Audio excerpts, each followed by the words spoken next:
I used to think that the simulation was just some kind of metaphor until one day I caught myself filming a dude who set himself on fire next to me at the gas station.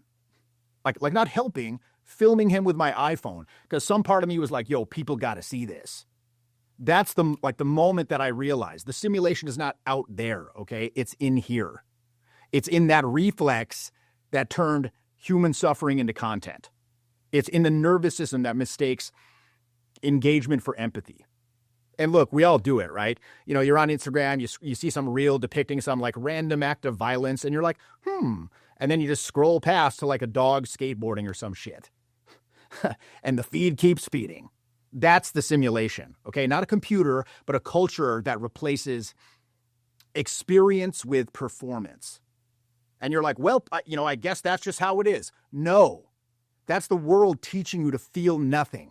Okay, nothing real anyway. So the question isn't if you're in it, it's how much of you is left.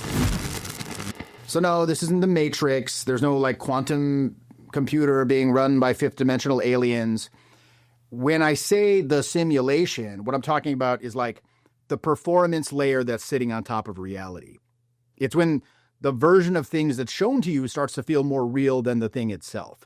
So we're in this world where everybody's like playing to some invisible camera in their head and like always optimizing for approval. So you don't just live, you're like managing your brand. You don't eat a meal because you're hungry or it tastes good. You eat it because it looks good on camera. You don't listen to a song because you actually like it. You listen to it because it like fits the persona that you want people to see on your Spotify Wrapped at the end of the year. You go to the concert, you don't even watch the concert. You film it through a 6-inch screen so strangers know you were there. Okay, that's the fucking simulation. It's this collective theater that we've all agreed to live in where impressions matter more than experiences. Now, when that performance becomes so fucking normal that people actually start mistaking the copy for the original, that's called hyperreality, okay? Baudrillard described this many decades ago. And hyperreality, it's not the show itself, it's just what happens when the show replaces the world that it was supposed to imitate. Again, when taking a video of your vacation feels more important than actually being on the fucking vacation. That's hyperreality, the environment created by nonstop stimulation. And underneath all this shit is something that's arguably even darker because the system itself doesn't even believe in anything anymore. It's just got to look like it does. That's what Mark Fisher called capitalist realism, like a world that doesn't believe in anything anymore but still has to act like it does. And his most famous line kind of sums it up. It's easier to imagine the end of the world than the end of capitalism because we've been trained to see it as reality itself. Like, think about that for a second, okay? You can picture like a nuclear war. You can imagine that. Or even like, say, a zombie outbreak that results in total societal collapse. But you literally cannot picture or imagine a world that does not revolve around money and branding and productivity and debt. Our entire emotional reality, our value, worth, identity, everything is shaped by that. That's the simulation, not just curated content in fucking social media, but like rather a full-blown system that has hijacked your imagination and convinced you that there is absolutely no alternative. This planet-wide improv show running on fear of irrelevance. And if you don't know how to step out of that, it's going to keep scripting your life for you. You're just going to keep overthinking everything you say. You're going to keep trying to match the vibe of other people instead of setting the vibe. You'll just disappear in group conversations. Not rejected, just you're just not even there. Most people think the problem is, what do I say? What do I say? That's not your fucking problem. You have a signal problem. You talk fine. People just can't feel you because you're not fucking there. You're sending out like a decoy.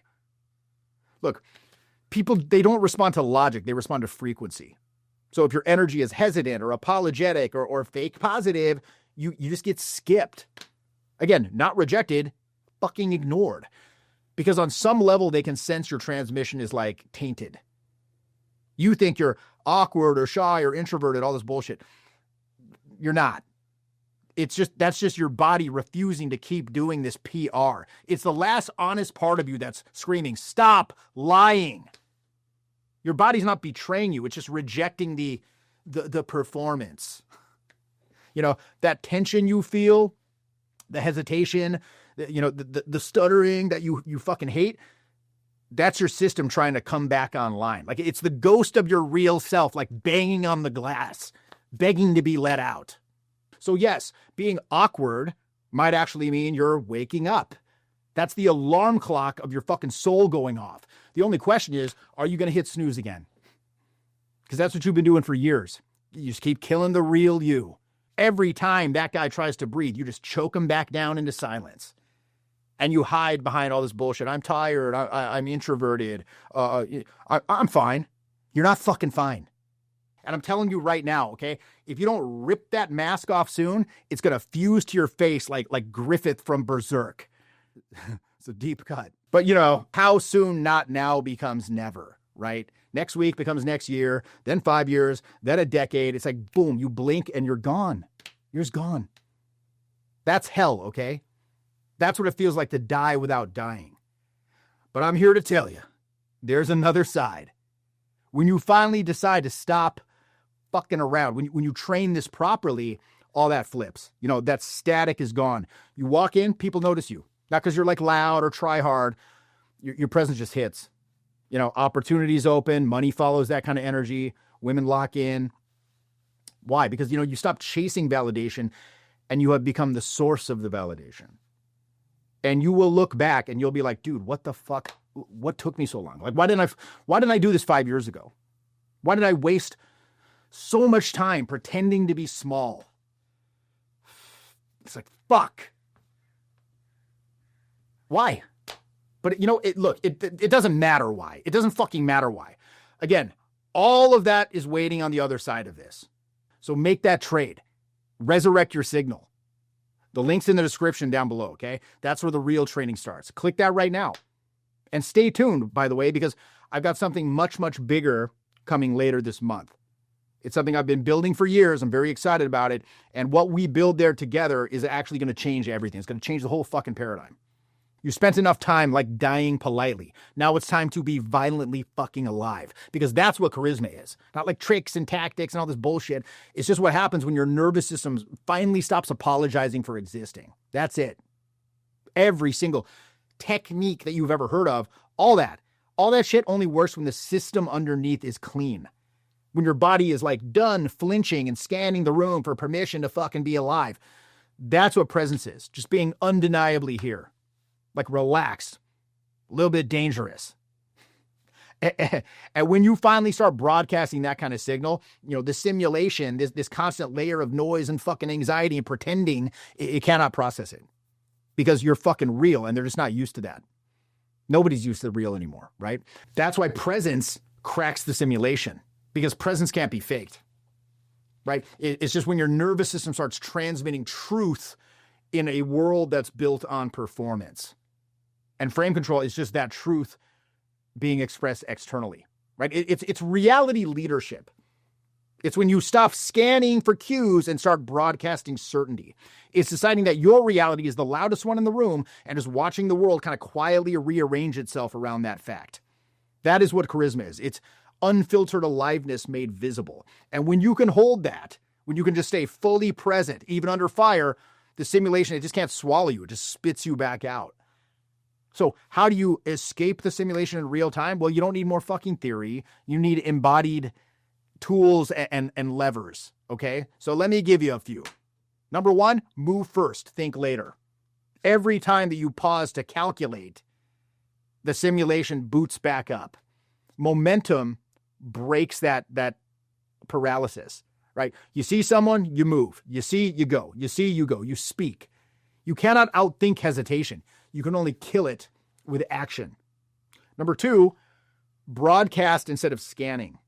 Most people, they spend their entire fucking life like checking for permission. Am I good? Am I cool? Do they like me? That's scanning, okay? That's survival mode. It's mental slavery is what it really is, okay? So flip that. Assume the mic is already yours.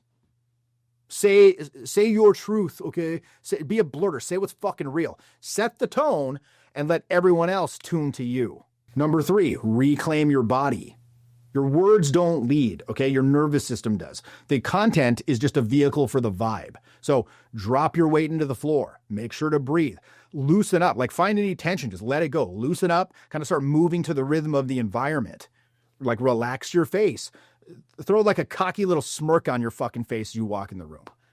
Because the calmest system always wins. Number 4, be amused by the madness. The simulation, that shit feeds on shame, okay? It wants you to take yourself so seriously that you freeze up. Be like, nah, just laugh at it instead.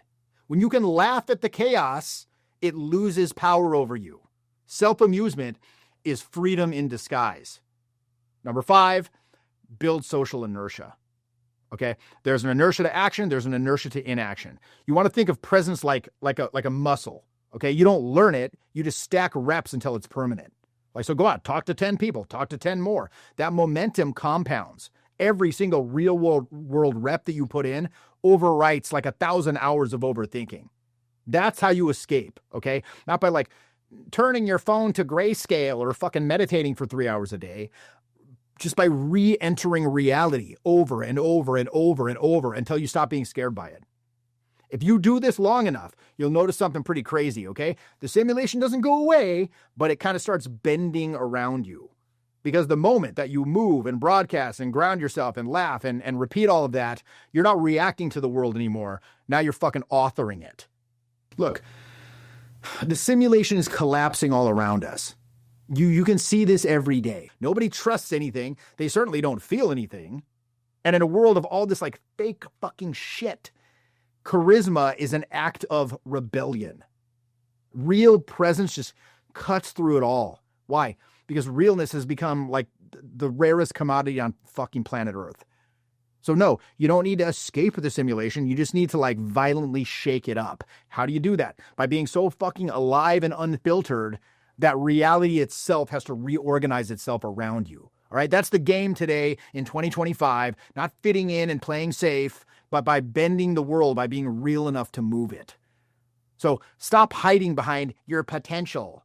Stop editing the truth out of yourself. Click the link in the description. Kill the mask. Bring yourself back online. This is Jeffy, and I'll see you in the underground. The live program is really good for taking action and solidifying certain lessons into yourself. Like it's in your nervous system. It's impossible not to learn something. You're going to walk away from this program. There's going to be something a lot different about you. I watched, these guys on YouTube for years, and I sat around with great intentions. I had good intentions all day, and it did nothing. I stayed the same. When I went and started taking good actions, not only did I have external results that started to change, my perception of myself started to shift. Nothing's going to shift with good intentions. It's only going to shift with good actions. Thank you, Jeffy. I'm excited for the future, and, I'm excited to just keep trying to grow on this journey. Thank you so much.